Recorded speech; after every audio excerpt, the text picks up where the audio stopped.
Where did the name come from? Easy Tiger comes from the beer garden side. Okay. So Easy Tiger, first of all, just really quickly, history, was a happy accident.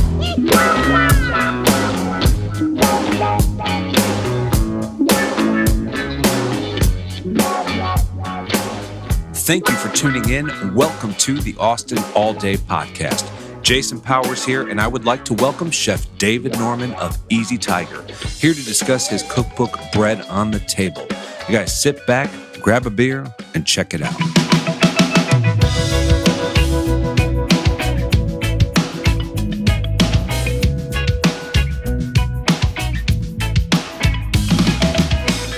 Chef David Norman, thank you. Thank you for joining us here. Thank you. Yeah. So recently, Chef David Norman, Easy Tiger, right? Right. And recent cookbook. Right. Yeah. How do you feel? Bread on the table. Oh, Yeah. It's really exciting that it's come out finally. Yeah. So it's all happened, and wow, it's there. A kind of relief. Yeah, a bit. Yeah. It's just exciting to finally have those pages out there. Yeah. Yeah. How long have you been working on it? It took about 4 years. Good. Yeah. And did you do any traveling and writing it? Not during the writing so much. Okay. But it's my travels and career Yes, I for see. the past 30 plus years. It's very cool. So, I mean, you must have been thinking about a cookbook for some time. I've wanted to write a book for a long time. A book, not necessarily a cookbook, Yeah. any book. The writing part has Yeah. been interesting for me, actually, since high school. Okay. But I needed to figure out what I had to say. And naturally, the bread world was what I know so well. Yeah. I'm passionate about. And so the ideas about breads and the cuisines and cultures and how they're different, and then how the bread fits with the food. Yeah. So I think there's a real, there's a story there. It's my story. It's a person, it's not all the breads of the world. It's the breads that I know through my career. Your breads. But then naturally it sort of turned from that into a cookbook. Sure. But I think the story is still there. Yeah, And I think especially, there are recipes for breads, but there are also recipes for some foods that go kind of with those breads. Sure. Very Easy Tiger-esque, right? I mean, Yeah. you go to the beer garden, you can really make out there with a good meal, a good eat. So, the cookbook is wonderful. Everybody should go pick it up locally. We have good people. You can buy it at Easy Tiger, yeah? Absolutely, yes. Yeah. Signed copies at Easy Tiger. You know what? I'm going to have to get you to sign this. I did will. buy it there. And you besides the cookbook, you have the link is pretty recent, and that is amazing. Actually, just celebrated a year there now. Just celebrated a year. So people aren't all familiar with the location. Can you tell us a little bit about it? It's in what used to be called the Lincoln Center, but is now branded the Link. Link. It's over between I-35 and Middle Fiskville, close to the Highland Mall, the old Highland Mall, Right. ACC campus now. And it's a pretty good size, kind of like strip mall thing. But you guys have a good section of it. We do. We have the north end, and took a good bit of the parking lot to make the beer garden, but there's still plenty of parking. That's a big advantage over 6th Street. Oh yeah, definitely. And how has it been received? People getting out there? Oh yeah, it's great. It's Doing really well. It's huge, and you've got the big windows where you can see in. You've got all these fancy toys in there. We do. Yeah, It's well equipped for sure. yeah, definitely. It's quite amazing. You give tours in there or anything like that? We do. Occasionally? We're always happy to give tours. Okay. Do you get that requested? Yeah. Cool. I give tours probably 2-3 times a week. Nice. Very cool. A little less now, but it's tapered off some. But we still glad to give tours. Sure. And it's got to be busy. I know right now we're in the past reminiscing of the holidays, right? But you got to be busy with Thanksgiving and Christmas and all that stuff. Yeah. Of course, right after the holidays, king cake season starts. Oh, yeah. Okay. That started just this little whimsical thing that I did. That I saw those little toy tigers, and I was thinking about a specialty bread. And Yeah.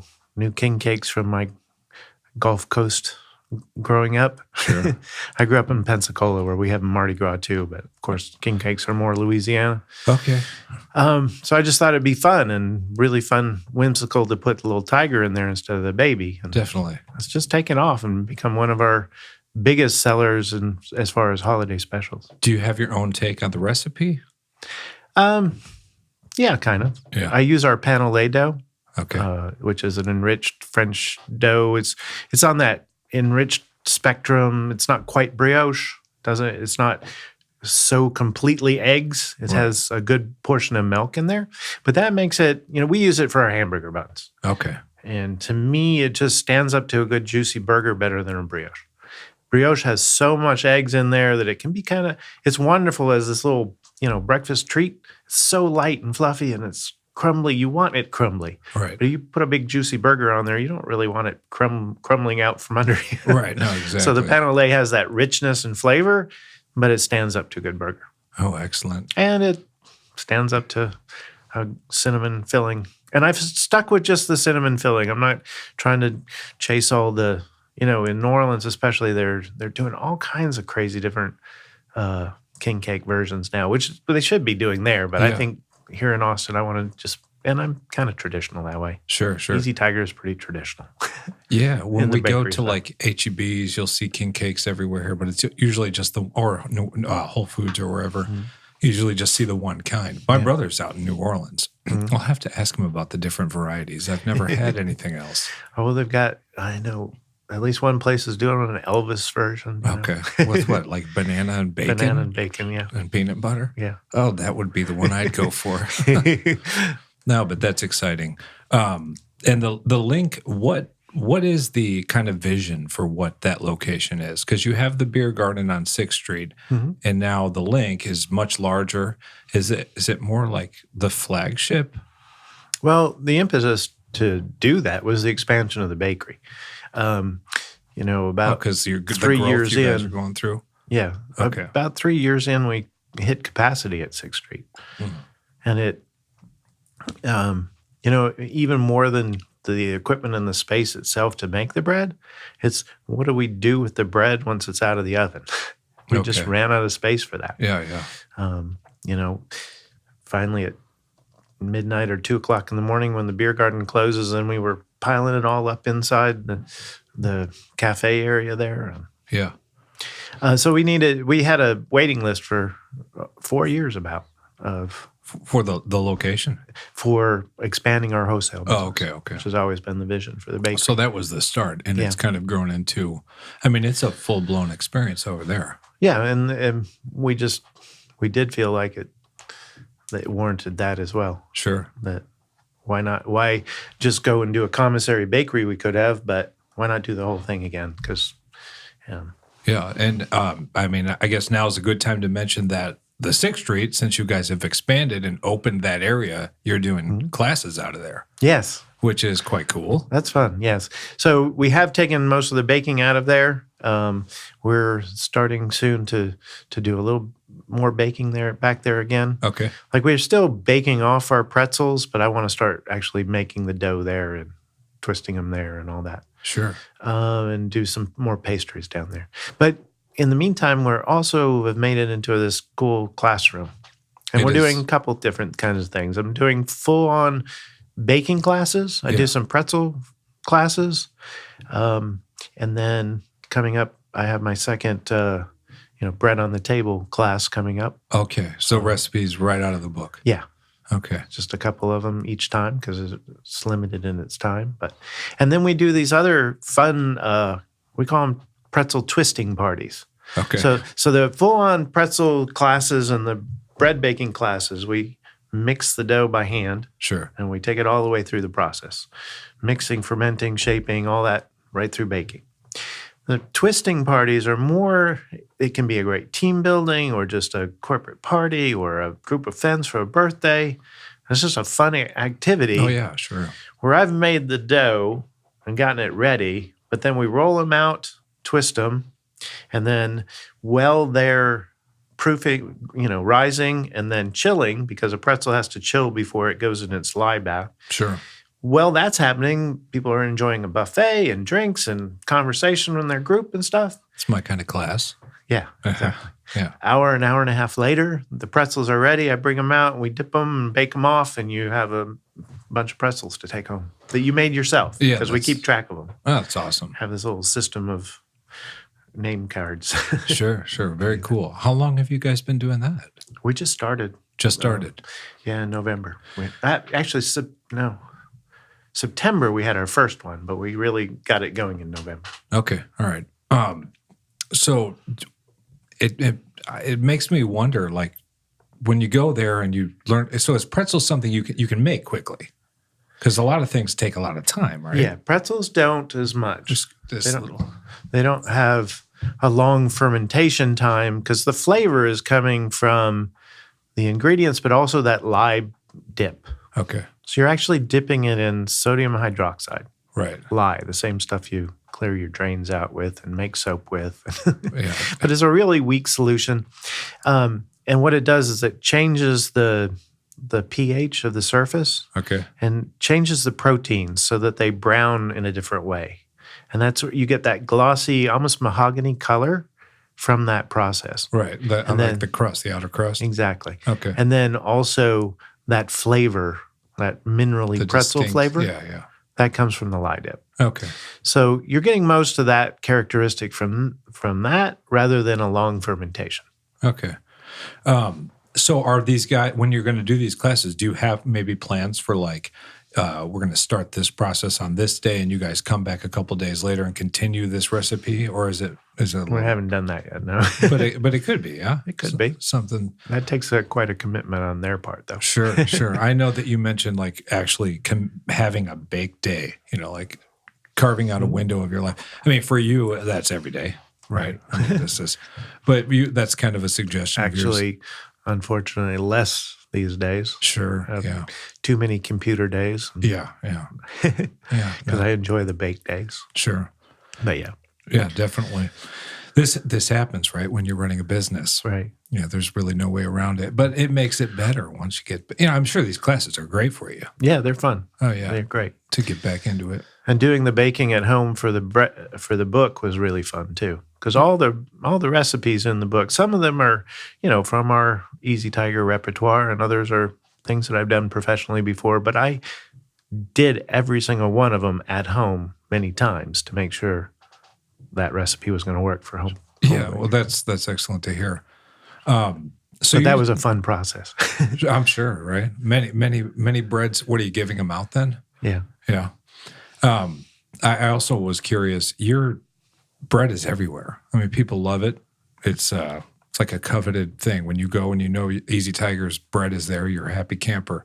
How do you guys manage that? Like with the location on 6th Street, I mean, how did everyone have your bread?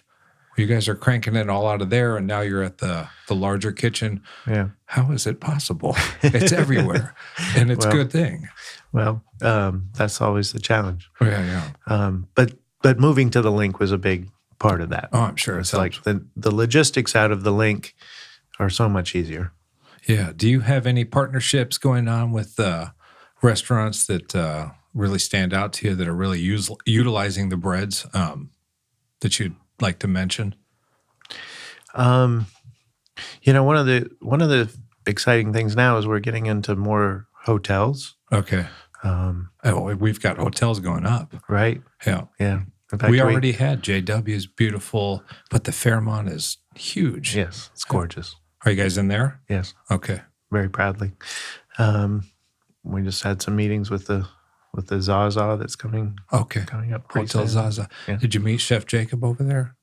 Yes, but I've known him for a while. Okay. Yeah. Good guy, right? He is. He's been around. Yeah. Yeah.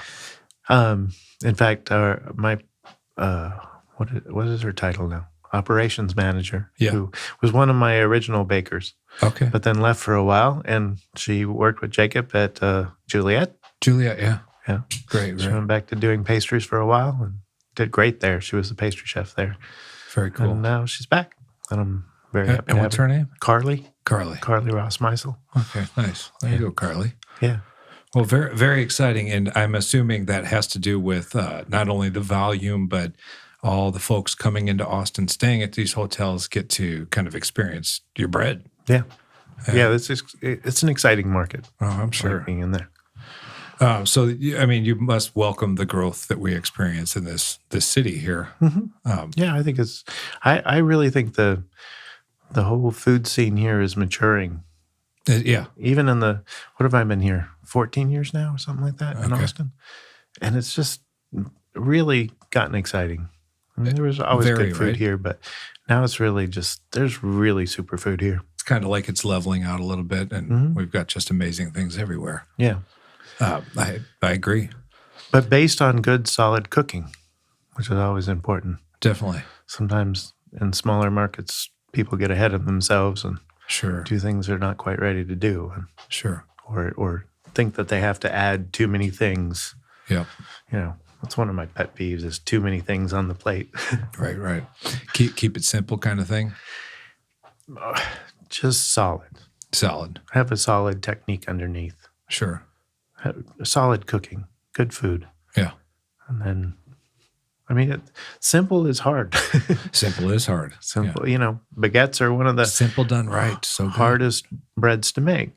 They seem so simple, but it's all technique driven. Right. Yeah. So what goes into a baguette that, like, if you name the ingredients, it might sound simple. Flour, water, salt, and yeast. Okay. So simple, right? And then what And goes just, in, regular flour. but executing it properly is a whole different story. Yeah. Sure. To get that texture inside and get a flavor that's nutty and interesting, but not overly fermented, and Yeah. get the crust just right. Keep the crumb nice. You have created something amazing here in Austin. The bread is, what we call a cult following. Is that what you'd call it? I mean, you've got people. It's a great bread, and if you leave Austin, you miss it. But I know there's plans to possibly, grow Easy Tiger, outside of Austin, Colorado, places like this, but not in any way, shape a franchise. It would be your product in other places. Yes. This is exciting too. Yeah. And that's become my job Okay. as we're looking at expansion, my job is to make sure that we continue to really bake bread, that we have bakers, we have artisans. Yeah. That word is so overused and abused, but I really go back to it. An artisan bakery has to have artisans there, craftspeople, people who learn the craft. And that's what we're going to do. We're not going to replace them with a bunch of machines. Sure. And that word may be overused, but when you've eaten Easy Tiger bread or you've gone to it, that word makes perfect sense. It may be overused in many scenarios, but for you guys, it's a whole different thing. It is the meaning. But again, that's my job is to, make sure that that's how we keep doing it. Yeah, right. And maintain the integrity of your recipes, your bread. So that's a lot on your plate to you want your baby to be safe, basically, right? Yeah. But that goes back to the big windows at the Link and the windows that look into the bakery at 6th Street. And, as we're working on new locations, how can we put in a bakery element that's even more interactive with the guests? Because that's important, because I want people to see that and to really see and believe that there's bakers behind our product, because there are. Oh yeah, definitely. So as we expand and as we grow into more retail markets, we're in all the Whole Foods now. We want to expand in that direction as well. I'd love to see our bread. I love working with chefs and having the bread in restaurants, but I also want to see our bread on more tables, more people's tables. But then when we're not selling it directly from our location, we need to find ways of truly telling that story, that there really are bakers there. Yeah. Yeah, you've got a task on your hands. Yeah. But that's the cool thing about, and that's another reason why we did the Link the way we did, with the full beer garden experience, where you can come and you can experience the bakery as well. Yeah, definitely. See what we're doing. So 1 year. When was the 1 year? back in mid-December. I can't remember the Mid-December. exact. Yeah. Very cool. Well, We exciting. did our first bake in early November, Yeah. but then It actually officially opened. Yeah, Well, the retail location and stuff. It's great. So you mentioned Pensacola, and I know much of this is in the book, and I hope everyone picks up this book. They should. It's on Amazon, right? But you can also go locally and pick it up somewhere. Wherever books are sold. Wherever books are sold, like that, right? But started in Minnesota, ended up in Florida. Mm-hmm.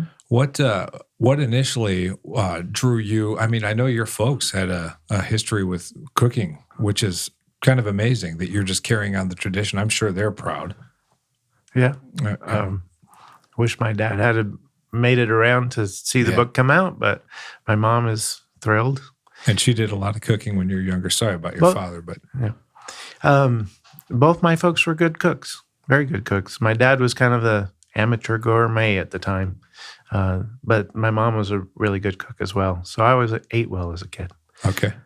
I didn't do a whole lot of baking though, but we always ate well. And I credit them also with a kind of an adventurous palate. I can't see on a podcast, but I eat well. There's not much I won't eat. Sure. So adventurous, how so? With maybe seafood or just, what was it? What was it that maybe drew you in to what their, palates and what they were going for? My dad's hero was James Beard. Yeah. His culinary hero. And sure. He loved to make, like, they were in a gourmet club for a while where all the men did the cooking. There were probably 5-6 couples. Was it a men's club? Or? No, it was couples, but the men would do the cooking. Oh, okay. And then they'd have these elaborate dinner parties. And so he would love to do these James Beard menus. How cool. How cool is that? Yeah. Of all the folks that have come on the podcast, some have mentioned their folks were, they cooked, all the time, but none have, have had this experience where your father was in a club and it was like a hobby almost. Yeah. He just liked to explore different foods and stuff. Yeah. So you at a young age were introduced to a different kind of cuisines, maybe picked up a little bug for culinary arts, or did you? Did you have other plans with your life? Oh, I definitely had other plans. You had your own agenda with Chef David Norman. Well, yeah, I always wanted to be an artist of some kind. Yeah. Was this paints, sketches, cartoons, anything? In high school, I really wanted to be a writer, but writing was painful. Yeah. I learned later that I have ADHD. Okay. Much later in life. Which lends itself well in a kitchen or a bakery. It actually does. Probably an advantage. But so writing is can be a painful process, but I loved it. Yeah. It was just in little spurts. That's why it took me a while to get this book out. Sure. Well, that and the fact that I run a bakery and have 2 young kids at home. Absolutely, yeah. All the rest of the stuff. But you start writing and you go for a little bit and you got to get up. Yeah. Okay, yeah. So it's not something you can sit there and do all day. No. Okay.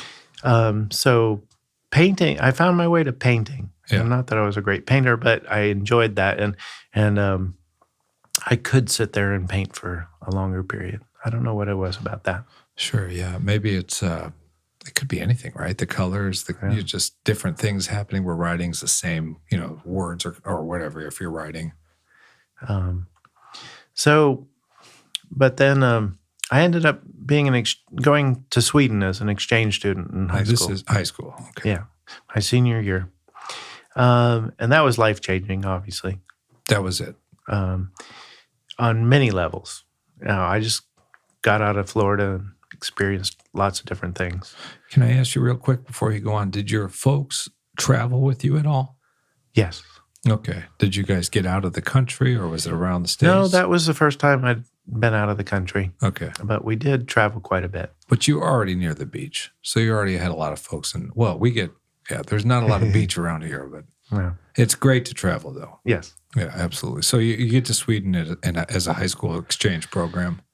Yeah. And so I just, that expanded so many things, and I found I found the food there as, foreign and interesting as the language.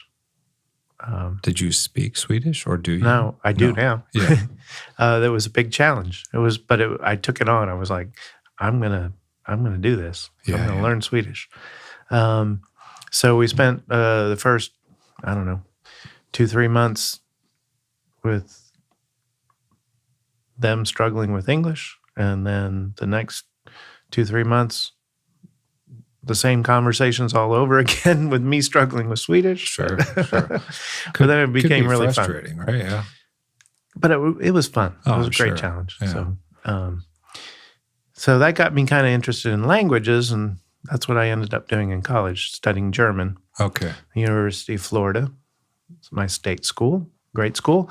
But there was also a professor in the German department who taught Scandinavian languages. So I got to do independent study with him. And also, Florida was a big school, not quite as big as Texas, but still a pretty large, I think, what do we have, 32,000 students at the time? Oh, yeah. I don't know. So that was a great experience, being able to be at a big campus with all those resources, but I was in a small department within that. So I had my little home. I babysat for my Swedish professor. Oh, yeah. So I knew all the professors really well. And so I had a small home and a big place, and that was great. Yeah, very nice. I liked that a lot. And then I ended up going to Munich my junior year in college. And again, a great bread culture. Okay. And that's really where the whole thing started. I hadn't really thought about being a baker, but I knew that I loved these great breads. Yeah, yeah. And it's got to be so different than it is here, the way they treat bread. Yes, I mean, very different. we're all moving fast here. It's slower there, yes? Still just as fast? Fast in different ways. But yes, especially, I mean, we're talking in the early 80s when I was there. So Yeah, yeah. it But was a little definitely a more. different culture. Yes. So, And the family I lived with, they were very traditional. okay. I know one time I don't want to say I snuck away, but I went by a little sausage stand. Mhm. Well, today, street food, Yeah. right? And I got a sausage on a bun with they serve it with mashed potatoes. Okay.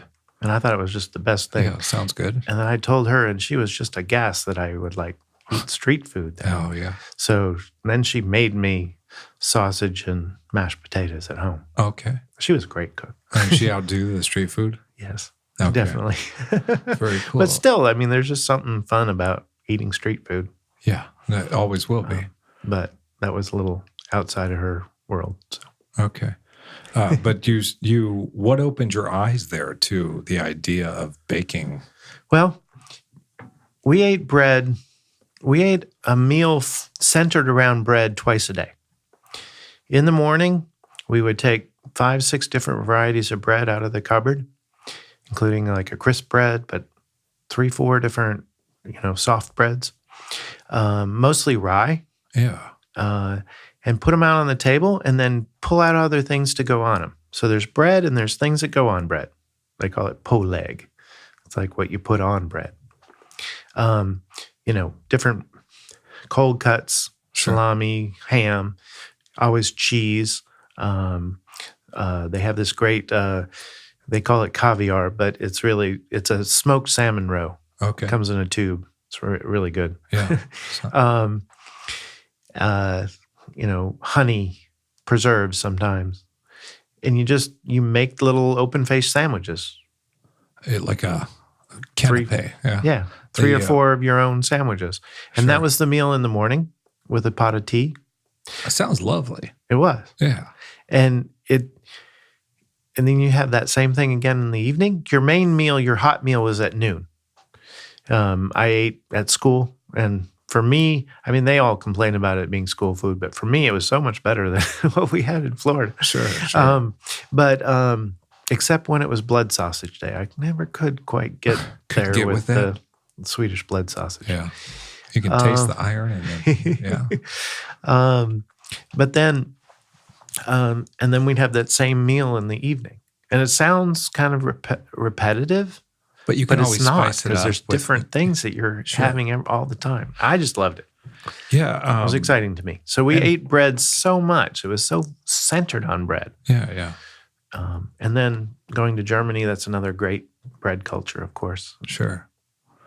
So that we don't see that a lot here. I mean, bread is kind of, under the spotlight, gluten-free this, unfortunately, we become afraid of bread. Right. Carbohydrates, bread, these are all bad words. Gluten is a bad word. Carbohydrate is a bad word. And obviously bread has both of those most of the time, right? Right. I will get this question out of the way. What do you think about this gluten-free bread or whatever we have, whatever the options are, these kind of non-traditional types of breads that we see around today, like the Udis or... Delicate question, right? Sure. Celiac disease and other real gluten intolerance are serious things. Sure. And I've known several people that... There's gluten in this whiskey, I think. Probably. Yeah. It's a serious disease, and I've known people who are real food people that certainly wouldn't avoid it if they didn't have to. And right, yeah. Don't drink beer, don't eat anything that has, because they can't. Right. That's a serious thing, and I appreciate that. And I do realize that that's grown for whatever reasons. Sure. I think there's some mythology around why. Yeah. We've all heard some reason or other. What I don't like is how the marketing has taken and transferred that idea that somehow gluten-free is healthier for all of us. Yeah. Because I don't think that's true. It's almost in the same vein as, going from a traditional normal diet to like a vegan diet, where you can still eat junk food on a vegan diet. Mm-hmm. And I don't know the health benefits to like a gluten-free bread. I'm kind of curious, have you ever experimented with anything like that to make it your own? A little bit. I haven't devoted the time that I want to it. And I need to go there. Of course, it's unfortunate for these people, but trying these breads, if it's a trend or not that you think you should be gluten-free and you try a piece of bread like that, I've never had a good one. As far as the flavor goes. Yeah. I would, always pick up some real sourdough over anything else. Right. So yeah, just curious about that. Where were we? Spotlight. We were. I think we were in Sweden. We're in Sweden, and you're eating all these lovely meals, which are that's great though. Morning, dinner, different types of bread. Right. But you kind of get the bug for actually baking it yourself. Not yet. Although my host mother did bake. She went once a month to her mother's house, and they had a bake day. Where bake all these.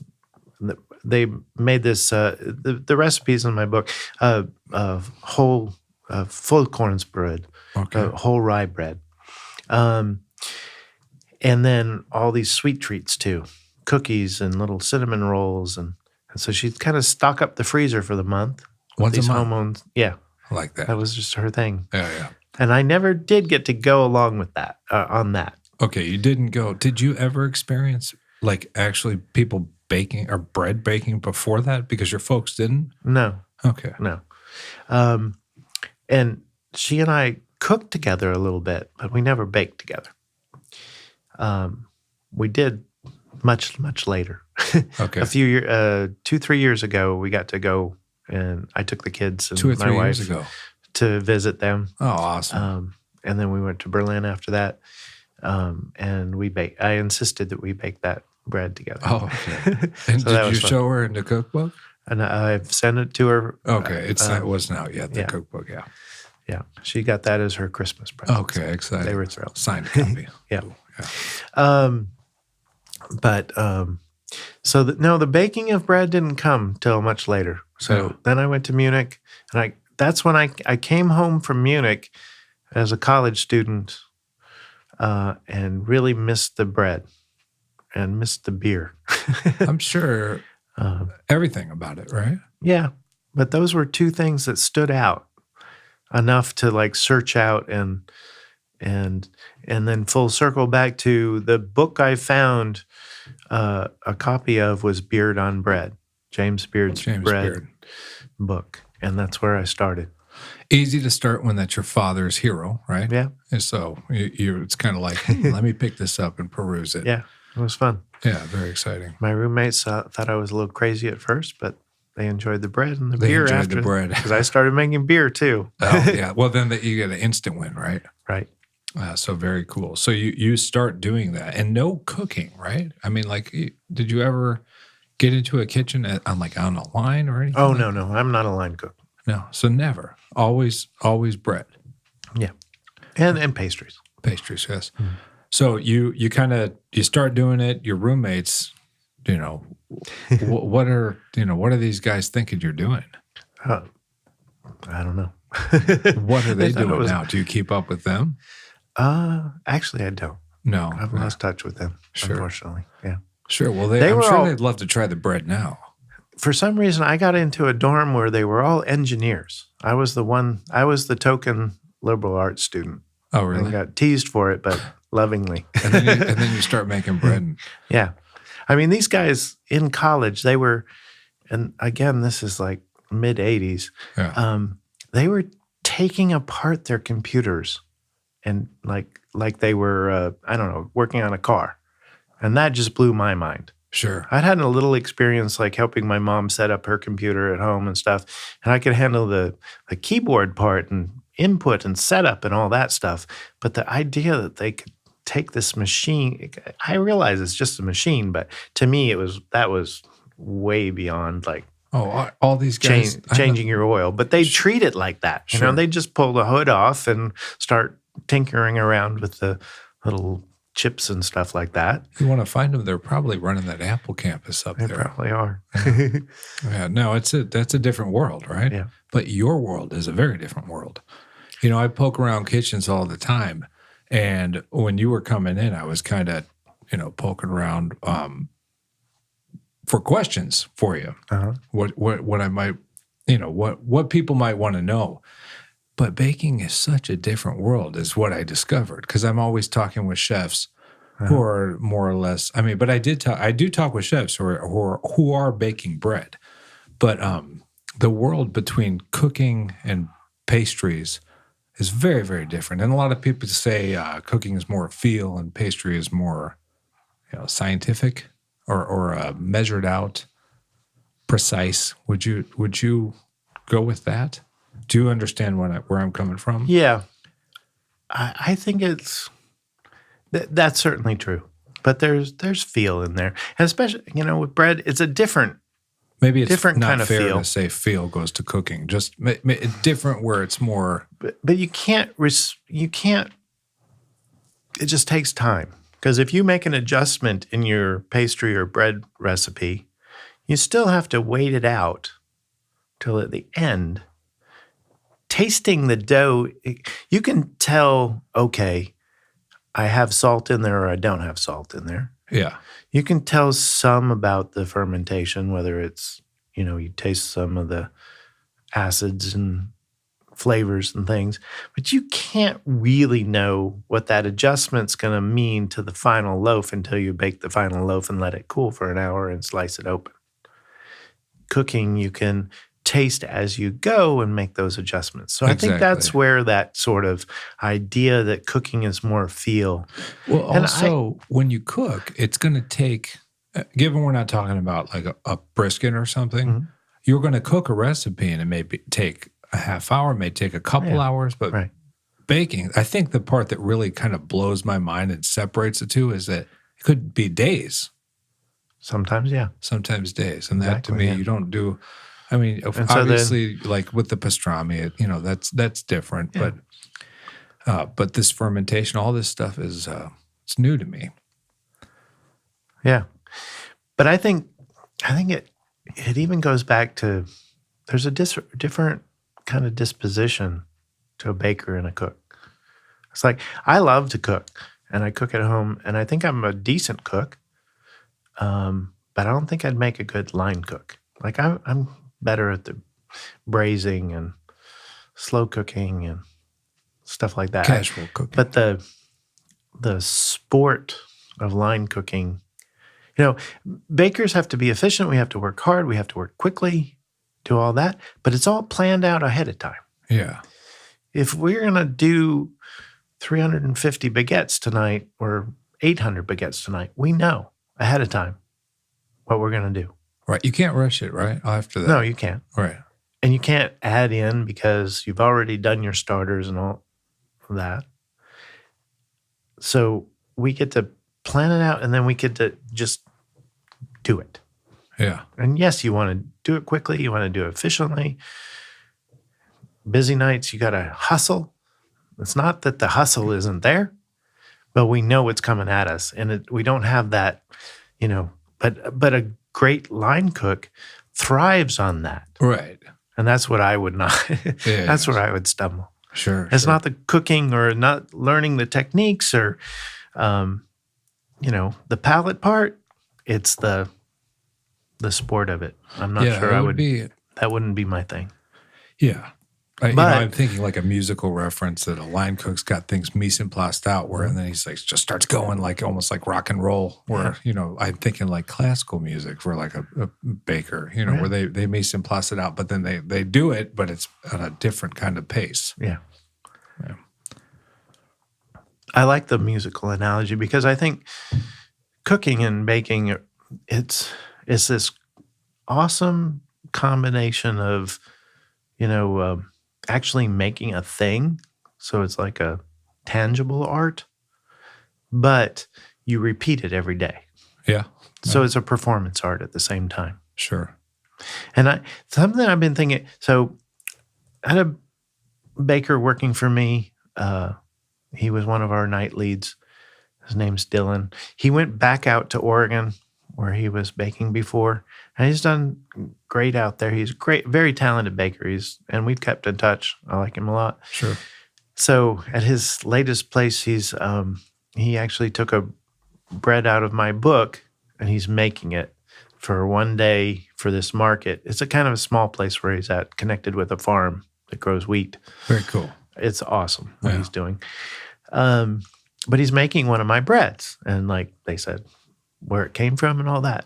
And I've had this idea for a while. It's like, that bakers should maybe make each other's breads. And actually when Zachary Gopher's Bien Cuit book, his first cookbook came out, he asked bakers around the country to bake breads out of his book. And I did that. I was really honored to do that. Sure. And I think that's a really cool idea. Again, going back to this performance part, is like a recipe for bread is like a score for a musician. Mm-hmm. Sure. And we're going to perform that. We're going to perform somebody else's bread. Sure. It's going to be ours in the end because we're going to do our own flourish with it, intentionally or unintentionally. Yeah, no, definitely. I actually had another baker working for me who happened to have also worked at Bien Cuit in New York before he worked for me. And he said, when I made this version of Zachary's bread, and I followed the recipe. I did Zachary's bread according to the score. I played the score. But the baker said, it still tasted more like a David Norman bread. Oh, really? And I don't know what I did. Sure. But that was a really interesting perspective. Oh, well, But I like that idea that we could maybe you've got your human feel, right? Yeah, but we can perform other people's breads. No, definitely. Giving credit. No different than playing. Well, that's stealing. It's not the same as like stealing somebody's recipe idea. No. I think it's beautiful. He's making your bread out there. Cool thing. Oh, yeah. And I'm sure we will actually see more of with the release of this book, especially if they work for you. I mean, that doesn't hurt the situation that you guys can keep in touch. We were before we get back to the college, before you got into your own thing with this bread. Easy Tiger, for anybody who wants to know, where'd that name come from? Because I have my own thoughts, but Where did the name come from? Easy Tiger comes from the beer garden side. Okay. So Easy Tiger, first of all, just really quickly, history, was a happy accident. So I'd hooked up with the guys that I had 24 Diner, the Elm Restaurant Group. Chef Drew and yeah, exactly. Yeah. And Bob Gillette and the other guys. And their next idea was actually what eventually turned into Arrow. So a very French concept. But at the time, it was even more like rustic French. And it was the menu, it was a lot of charcuterie and pickles and wonderful things that all needed some bread to support them. Yeah, yeah. And 24 Diner uses a lot of bread too. Yeah, yeah. So they were kind of looking for a bread baker. And my wife, who is a food and travel writer, kind of knew them and hooked us up. So we were looking to start a bakery to support their restaurants and then do some wholesale. But they also had this idea for a beer garden in their back pocket, which was going to be called Easy Tiger. Oh, they had the name. Yeah. And it's Easy Tiger, slow down and stay a while. Oh. That tagline is important to understand and that's where it comes from. That beer what I thought it was? I thought it was working on a recipe where somebody goes to rush it and you go, Easy Tiger. But that kind of idea was my hook into it. Because at first, I thought it sounded more like an Asian restaurant, right? Easy Tiger, Could, yeah. Now that you say that. But nobody would associate it with that, with the name you've put behind it. But, but that was my hook into it, was that slow down. Yeah, yeah. Was that everything we did, not just the breads, but certainly the breads. Sure. Take a while to do. But the sausages, they take a week at least to cure and be smoked, some of them, or just to, sauerkraut takes a couple weeks to ferment. The mustards take time. All of our food takes time. Easy Tiger. Yeah. Okay. So it was a way of expressing slow food without, that was such a buzzword. I love that explanation more than what I had in my head. That's lovely. Yeah. So just everything on the Easy Tiger. Yeah. Beautiful. Slow down and stay a while. Okay. And so it's important to note that that's true. You were out of, you guys have the commissary, the Grindhouse, you were all associated in that restaurant group, but you guys have gone off to basically do your own thing. Yes. We did split with them. But for a good reason. Yeah. They still have your bread in the... Absolutely. Yeah. All of their restaurants still buy our bread. And then we've got Italic, 24 Diner. It's just the Arrow's gone, right? But it was just a necessary business decision at the time. But it was amicable. And yeah, and I have no doubt... Still love those guys. And they do great. Sure. Their restaurants are great.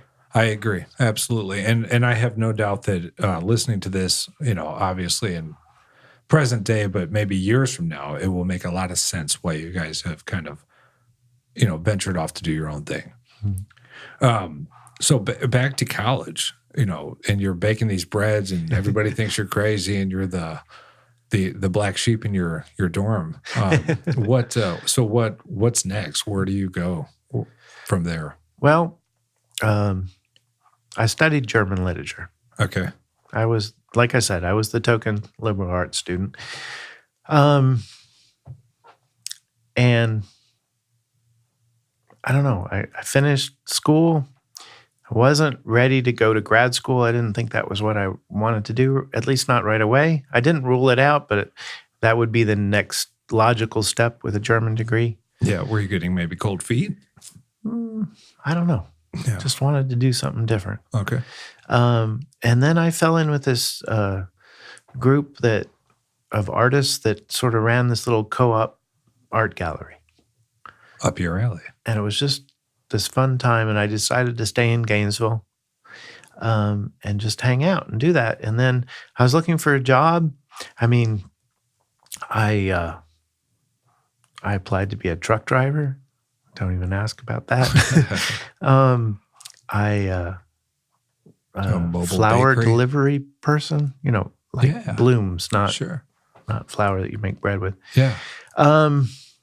And then there was this little bakery on the other side of town. I didn't even know about it. If I had known about it, maybe I wouldn't even have started making bread myself and gotten into the whole thing. Sure. But there was this little bakery, a French-style bakery called Upper Crust, completely unrelated to the Austin Upper Crust. Okay. It's like, I've heard of that. And I applied and got a job as a pastry person there. I mean, it was literally a bread baker and a pastry person and a part-time college student that rolled croissants. Did you have the chops at that time to just jump into that role? No. Okay. No, not at all. So you started learning, right? Exactly. And so my position, I was doing mostly pastries, and then on the baker's day, we were closed one day, and the other day that the baker had off, I would be the baker, the bread baker. Day. The bread baker. Yeah. And then eventually I took on that role. Oh, very cool. So that was where you first found yourself baking. And I always say, if somebody had paid me to paint pictures instead of making tart shells, I'd probably be a painter now. But they were paying me to make tart shells, and I got really good at that. Sure. Didn't get so good at being a painter. Right. How many steps were in between this first gig in a bakery to where we are now? Well, so I worked there for a while, and I really enjoyed it because I was making something. Yeah. I did have that thing. And even back then, that is when I first thought of that idea that it's, I'm making something, but it's also like this performance thing. Sure. But I still wanted to do something else. Then decided to leave there and move back up to Minnesota, move to Minneapolis. From Florida to Minnesota. Yeah. I had a skill, so I found a job in a bakery. Oh, At the time, name of the bakery? Gelpy's Old World Bakery. Doesn't Okay. exist anymore. Gelpy's. It was in uptown Minneapolis. All right. It happened to be a kosher bakery. It was a neighborhood bakery, but it happened to be a kosher bakery. So that was a really fun, interesting learning experience about, how to separate. Because there was no meat allowed in the bakery, but we did both parve, neutral things that could be eaten either with meat or dairy, and we did dairy things. Okay. So we had to separate everything. Everything from a 60-quart mixing bowl down to the pastry brushes were separate. There was a set for dairy and a set for parve, for neutral. Okay. So that was really fun. And I did mostly pastries there. I was on the day crew and did pastries there. And we did, fine European nut tarts and torts and all kinds of different things. But we just happened to also do them according to kosher rules. And I also decorated cakes there. That was kind of fun. Does any of that kind of translate to what you do now, or did you kind of leave the kosher? No. Okay. But I know about it. It's it's good knowledge. It's down deep in me. Sure. It's very interesting. I mean, all these experiences, if I would just interject real quick, that you're traveling, moving, all these things make you who you are. And, I was talking because we just took a quick trip to Chicago, and I used to travel when I was younger, but I really, I met a bunch of guys back there who are still there. Uh-huh. I could definitely still be there, but I think I had more, a different vision for my life because of the traveling I did when I was younger. So exactly. It's just a point, just to point out how, all these little things make you who you are. So, exactly. I thought that one of the coolest things about the kosher part is that because they had to follow these rules about what they ate, they paid attention to what they ate. They put a lot of thought into what they were eating all the time because they had to. Yeah. I thought that was one of my takeaways from it. Which is, we just kind of shovel it down. Exactly. But you have to really think about what you're eating. Sure. But that's where I still remember, and this is in the book, but yeah. We don't want to spoil too much of the book because it is an excellent book. But I did have this epiphany moment where I looked at myself in the mirror and I thought, you really look like a baker and you really like what you're doing. And that's when I decided I'm going to be a baker. Very cool. And then I got the hell out of Minneapolis in the yeah. winters and moved to Seattle. Okay. I mean, Seattle's better than Minneapolis, but how long were you there? In Seattle? No, in Minneapolis. In Minneapolis, a couple years. Okay. Pretty brutal, right? The weather. My Viking blood had been thinned. Yeah. We'll just say that. And Seattle's great, right? We need a Seattle all day too. Seattle was my perfect climate. Yeah. And I love the city. It's so gorgeous. And I don't think I would have left if I hadn't gotten the chance to go to New York. Okay. So I did move from Seattle to New York City. And Sure. I say I got to play in the big leagues because that's what it was about. In New York. Yeah. If I pause you there, I mean, you've landed in Austin. As far as climate, is there a perfect climate for bread? Good question. Do you have problems in August? Yes. Here. Yes. Yeah. Actually, you know what? Actually, winter is harder. Winter's harder. And more Texas? unpredictable? Yeah, exactly. That's the problem. So we have, there was one summer where our air conditioning wasn't working very well on 6th Street. Yeah. And that was hard. Oh, yeah. It gets But brutal. mostly we control our atmosphere and our climate in the bakery. We can control the temperature of the water and control the dough temperatures like that. Was that 6th Street or now the newer? Both. Okay. So summer, when you know it's going to be 100 plus degrees for weeks on end, Yeah. you can plan it. It's the same every day. Yeah. Oh, You're always I guess adding the that same makes amount sense. of ice or making the water the same temperature. It's these weeks where, Yeah. it's 70 degrees for like 3 days. And now it's, then it gets down and it's 32. Sure. And your water temperature changes. Like it's harder to get the water warm enough. Sure. Yeah, because it changes from day to day. Yeah. Yeah. And it's that fluctuation that's hard. Yeah. But That's true, right? Yeah. You would think it would be the other way around. Huh? yeah. But the Pacific Northwest is a pretty good place to make bread. Okay. Pretty nice climate for bread. Nice. Very cool. So New York, why did you qualify that as the big leagues? I mean, it's New York. Yeah. Well, I moved there.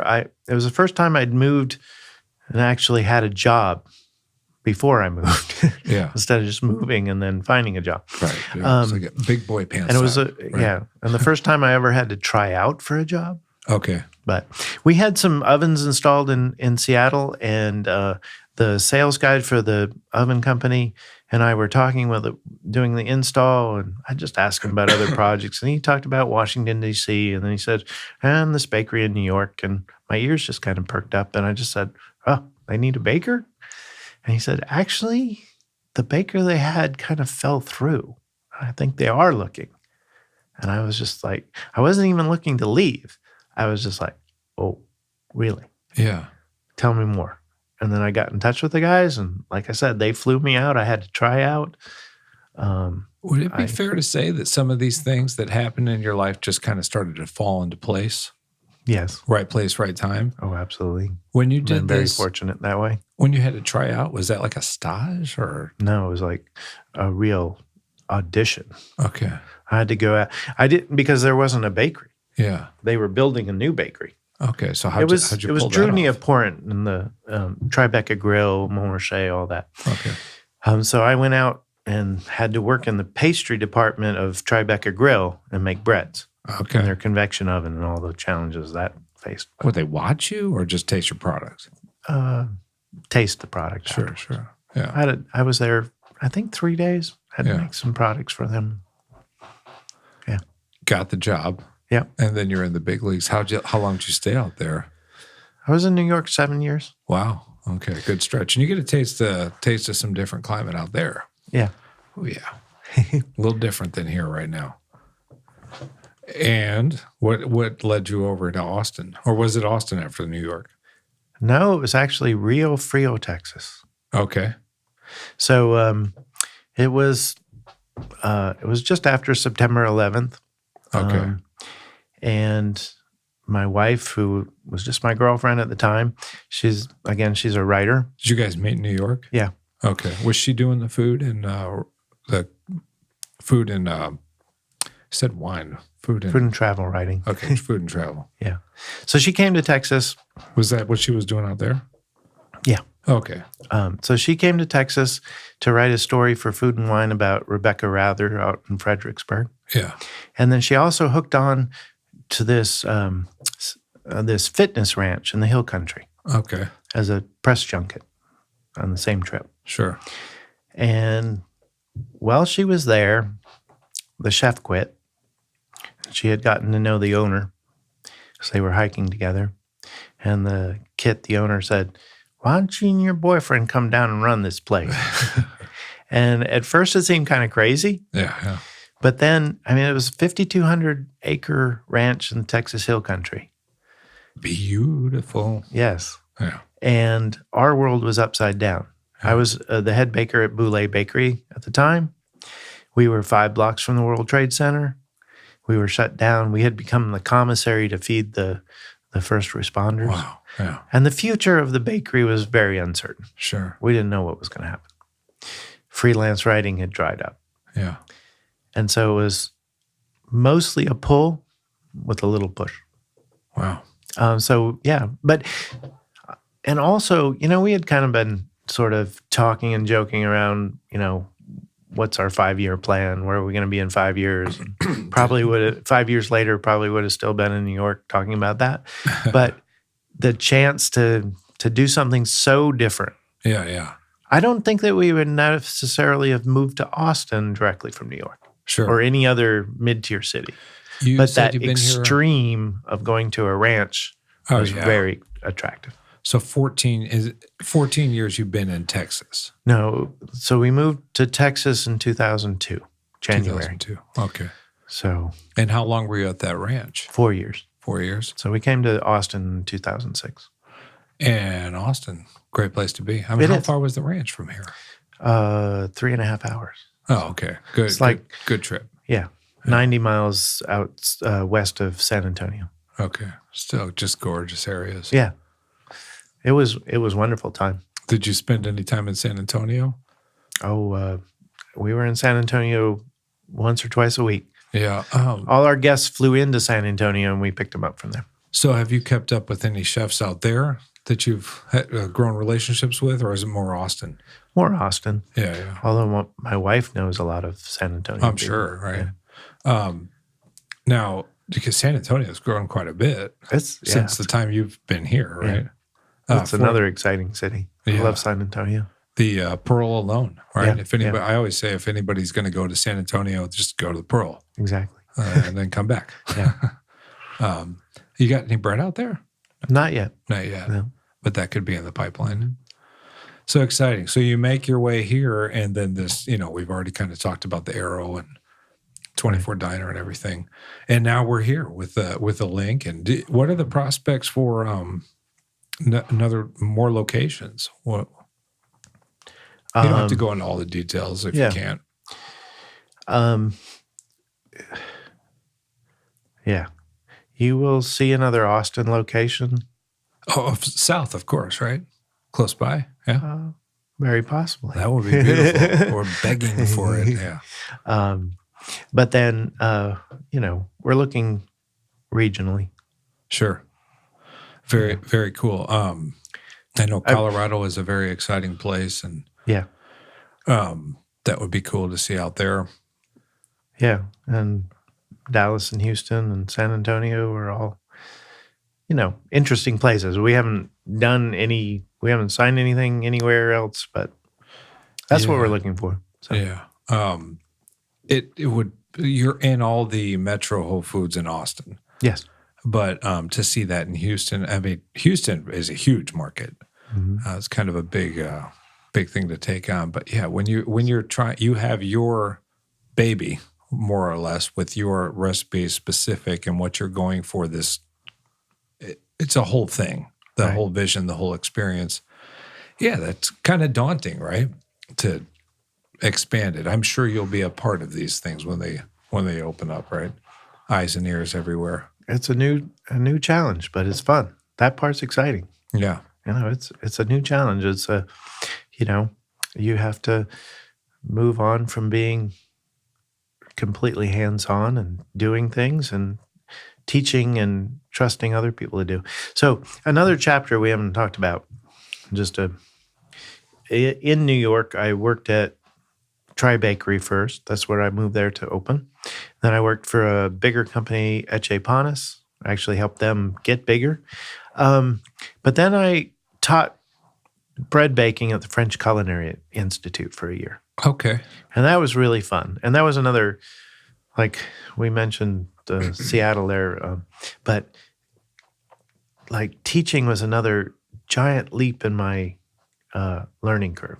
Yeah. Because in order to teach somebody else, you can't just tell them what to do. You have to tell them why you're doing it. Yeah. So to learn everything about the whys behind everything was really fun and very interesting.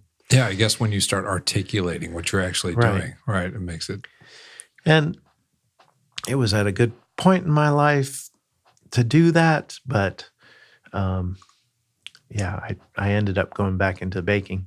Like going back, I was the head baker at Boulay Bakery. But fair to say you enjoyed it, and now I did. You're doing it again.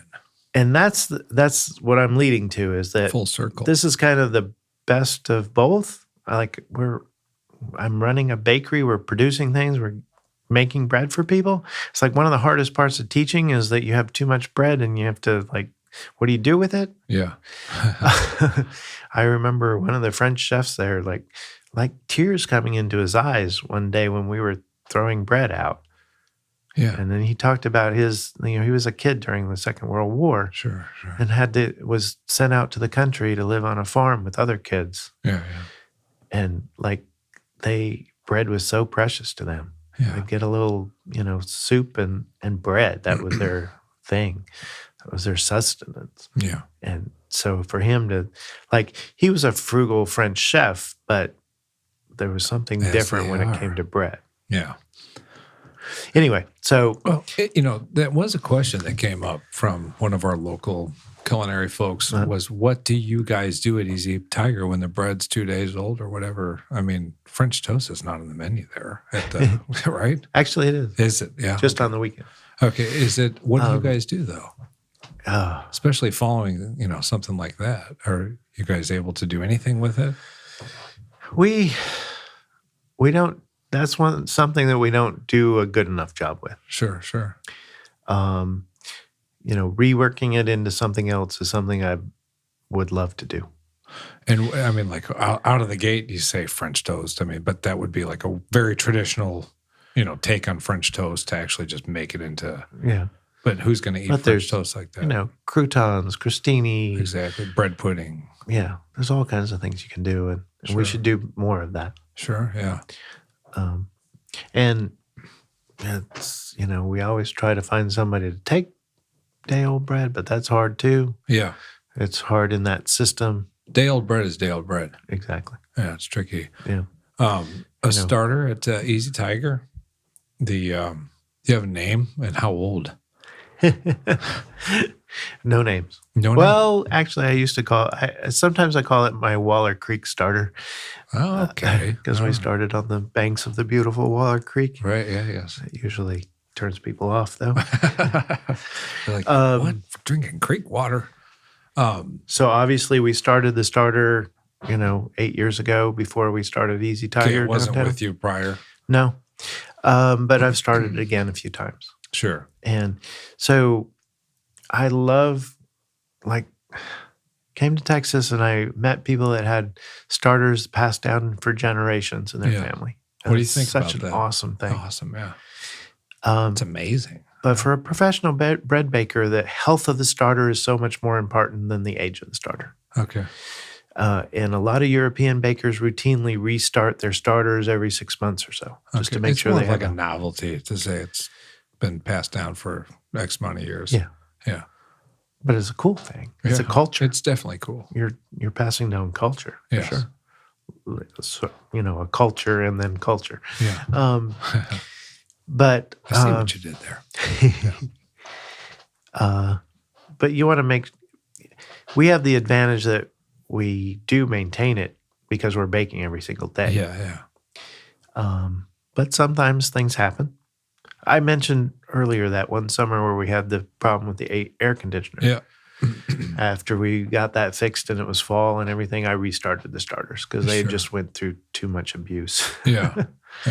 And then, there have been times when the bakers just didn't save the starter. Sure. But we run enough starters. We have 3 different starters going all the time. So, and one is the French Levain and one is a sourdough. And they're basically the same except for how they're fed and how they're stored and when they're fed relative to the final dough.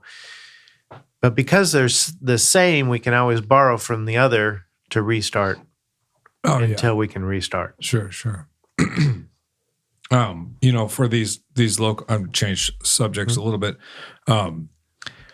You mentioned bakers. I've known a couple of people who just want to learn, so they go work for you. I don't know if you remember Austin, Spread & Co. Yeah, Austin. I know he was there for a brief. He was there for a brief time, and they've opened up, and I'm excited for them. But I'm sure you see a lot of that, and it's got to be exciting for you. Leads me to this: do you ever get out and go around and see people doing bread or pastries on a level where you really respect that here in town? Of course. Yeah. Want to throw out some names, maybe? Well, Cody that was at Sour Duck was doing amazing things there. Yeah. And he worked several different places around. Sandeep, who has, now he's actually working with Whole Foods. Okay. Out in Houston or in Austin? Here. Okay. But kind of on a regional level, though, as he's not just in a store baking. He's running their in-store baking program. Cool. Developing stuff. Cool company. Yeah. Yeah. And he's great. But he had his own sort of subscription bread company for a long time called Miche Bread. Miche Bread. Yeah. And he's did great things. Scientist by background. Oh, really? Yeah. See? In fact, this isn't local, but another one of my bakers who also happened to have been a scientist previously. Interesting. Is back in the Bay Area, and they're baking. Okay. Also on a subscription basis. It's kind of cool. Very cool. Yeah. And have you been over to Spread & Co. yet? Not yet. This is Austin's place. I'm guilty as well. Right. I need to get over there. I just don't get out. I'm the same. But it leads me to the one segment here on this podcast that exists where I like to ask you where you like to eat here in Austin. Because everybody hits that wall. I don't know where to go eat tonight. Where are your maybe hidden gems or just go-tos or maybe some suggestions? I'm the same. I don't get out much. Yeah, and I always, I have chef friends, and I'm always just feeling guilty that I don't go to their places more. We're on episode 55. How do you think I feel? Right. I definitely haven't eaten everywhere. You have even more pressure. I mean, there's so much good food, though. Yeah. It's a good problem. Yeah.